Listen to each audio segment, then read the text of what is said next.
Today we're freezing these coffee. Collard greens. Were you freezing those today? Packaging them up? Now. So this is my first year growing collard greens. And as you can see, I've done nothing with them. I didn't know what to do with them, but then I discovered that you can freeze them and freeze dry them, and you have greens powder in the winter and hearty greens to put in soups and quiches. And just my favorite way to have collards is with bacon grease. It's really good. So, or hot sauce like they do in the South. So I'm going to harvest this massive patch of collard greens, and we are going to process them into greens powder and frozen collard greens, and they're going to be amazing, and they're going to be something wonderful to have through the winter months. That's like super nutrient dense. So as I'm cleaning up my collards here, I'm just going through. I pulled the first plant because there was no young growth on it. It was pretty yellow on the bottom. So I'm cleaning up, I'm taking off the yellow leaves that were on the bottom because those can cause disease. And then I just took off everything but the little babies. And I'm in Wisconsin. We could have a freeze anytime now. These are hardy, so they can handle the cold. So I'm just gonna let these little babies grow and see what happens. I'm not gonna pull all the plants. I'm gonna take off the big leaves and leave the babies, let them grow. And like I said, I'm just doing a little bit of cleanup. I'm gonna water them, and then I'm gonna wash up the big leaves. All right, so I cleaned up this first half here, and there's a lot of collards. So I'm just gonna start processing that first half here. And I left a bunch of babies behind just to let them kind of do their thing. They don't look super great, but we'll see what happens. Lord knows I'm gonna have enough in my freezer. I got a big pile there. This is gonna go to the compost. And then we're gonna go in and we're gonna process these up. So I'm taking my collards and washing them in the sink. If you're worried about bugs, I did not see a lot of bugs when I was harvesting this. You can do like a vinegar salt soak to kill any worms or bugs. I'm not doing that this time, but you can do that.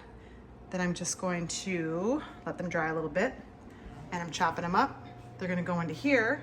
While my salted water is boiling, you want to salt the water because it removes the bitter taste of the greens.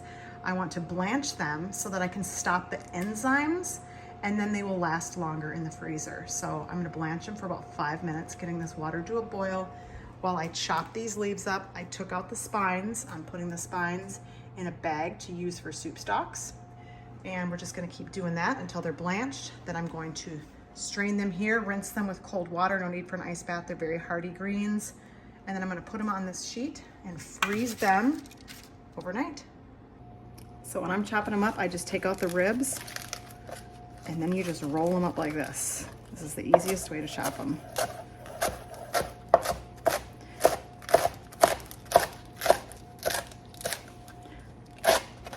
Just go like that.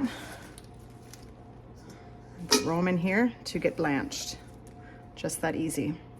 All right, so they are boiled, blanched, nice bright green. I'm going to dump them in here and rinse them with cold water, and then layer them onto this sheet right here to go into the freezer.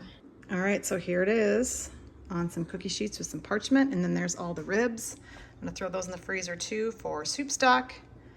I'm gonna freeze these overnight and then repackage them tomorrow. So these collards have been blanched, chopped, and frozen for a couple days now, and I'm gonna work real quick to put them into these bags. You don't want them to thaw out. So you gotta work pretty fast.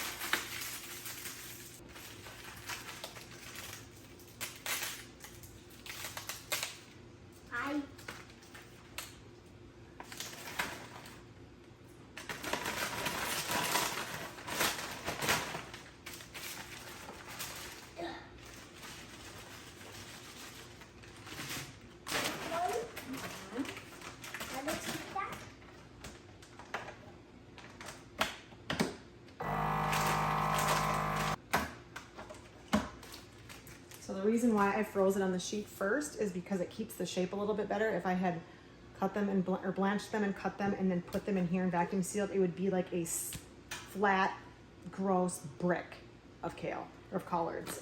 So this lets them break up easier if I want to use them in recipes to keep their shape a little bit better. So that's why I freeze it for a couple days first and then package it like this. Throw it into the big freezer to use during the winter. So thunder is happening. we took the last load of the big leaves here. Got them all trimmed down, letting some of the babies get bigger. We'll see what we get out of it for the rest of the summer, very end of summer, early fall, mid-fall, wherever we are in Wisconsin in September. But here it is. We're going to go in and clean and chop and freeze and take care of all that.